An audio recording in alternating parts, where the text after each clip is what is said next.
Bash at Berlin was a fantastic show from the grips of the intriguing reign of Gunther that has given us hope and not really that many doubts, alright?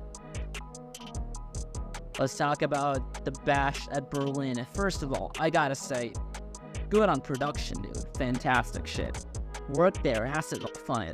Little by little, you care about, even like promo packages or shit like just the way this black and gold looking pay-per-view makes you feel gritty, makes you feel like, oh shit, that grit is in y'all. It's a thing, man. What can I say? Alright, Bash at Berlin kicked off with Kevin Owens versus Cody Rhodes. And there's more to talk about this. Which already mentioned the SmackDown review of Germany, that Kevin and Cody, they have their, beef, and they had their shit go on each other, dude. Kevin and Cody, they were having their own issues. Kevin Owens said, I don't want to face it, I don't deserve it. And he's right along a lot of many forums here. Like, yeah, he didn't earn the opportunity to face it, really. He doesn't have the most, he doesn't have the best win-loss record, whatever. His loss are more than anybody, and he doesn't deserve it. And then Cody pushed him. It's like, Kevin's like, all right. But then Kevin started, going down for Cody's weakness, what he does. And this match was all about, will Kevin turn?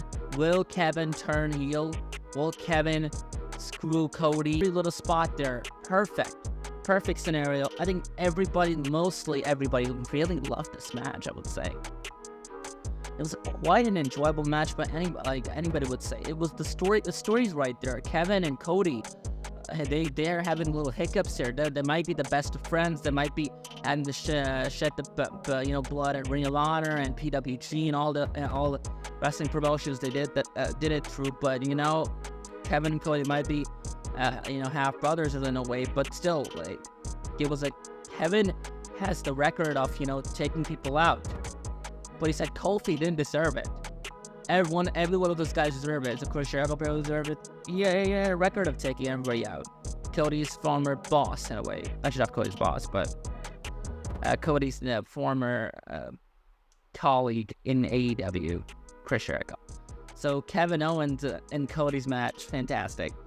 Brought out what the Kevin Owens we needed, and he was about to. It's like it was perfect storytelling. Let's just move on to the next match. We're talking about here is the women's tag team match. Jade Cargill and Bianca Belair versus the Unholy Union. Alba Fire and Isla Dawn. These two also cooked. It was a good match. Not something I really like. They hyped up the build too much into it. They said okay, that Bianca and Jade needs to win this, and they end up winning it, man. They end up winning the match, and it's good and all. I'm not gonna say more about it. It's pretty all good done. Package was good. Let's move on from this. We're gonna talk about the next would be. We're gonna move on from that. We're gonna talk about the strap match. So here we go. Something that everybody was waiting for. Something a brutality that was gonna happen between Drew and CM Punk. We knew that the Mark said at Clash of the Castle that CM Punk, the first match between you and Drew McIntyre, should be a friggin' Hell in a Cell. That's it, because no, and nobody wanted that. Who wants a Hell in a Cell to end situations? It's the strap match. Oh my, can't tell you. Holy hell, this match is probably the match of the night. It's like opinion of mine. I don't know what people think about it. Other people think about it.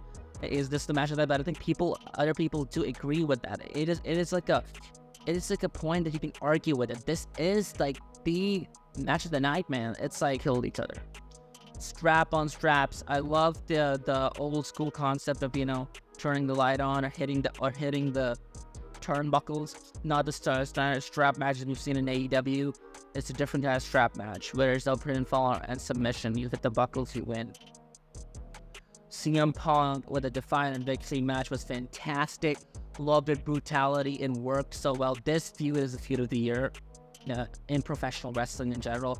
CM Punk and Drew McIntyre is the greatest feud in like the history of forever. I'm not gonna if you think I'm bullshitting, I'm lying.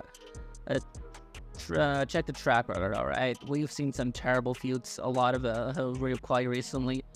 This feud is one of the best feud in the history of professional wrestling in general. Moving on from CM Punk versus Drew McIntyre, which is will be continuing their feud for sure.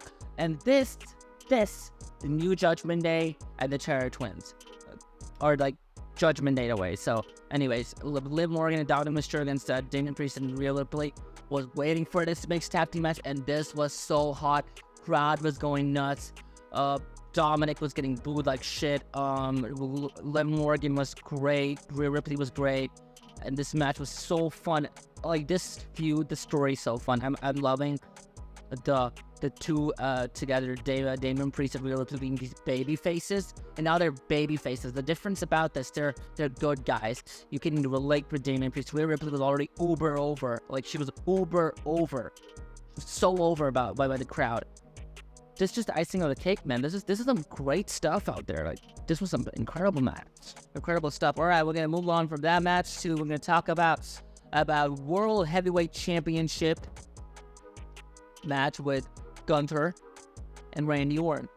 All right, this card was short and sweet. It was not too long. It was the perfect amount of matches here, not something we had to overburn the card. So what Triple H is that he knows how to do this well. And obviously, if we knew that the WWE Championship is gonna open the show, it was obvious that Gunther and Randy Orton are gonna close off the show. And the most beautiful thing about this is that Randy Orton it's been forever since he had main evented the show, main evented the show. It's been forever. So this felt good. Randy Orton back in the main event scene, and with Gunther as his defining world champion. And this match was technical. All aspect of it technical. People can. It was like you build both wrestlers from the ground up. You get Gunther, we get Randy Orton, and both are technical and would have the aura of like 1,000% at this point. And both are some crazy species straight up, and they worked so well together in the ring. It was pure technical wrestling, the good old wrestling, technical wrestling. It was so good done. Randy Orton, like from the Texan days, like technical shit, some technical ass wrestling there. European style. Randy Orton and Gunther, fucking incredible match, dude. Finish was so well done. Gunther preyed on his weakness, the wipe with the snake's weakness, and he killed the snake, Randy Orton. I love this show.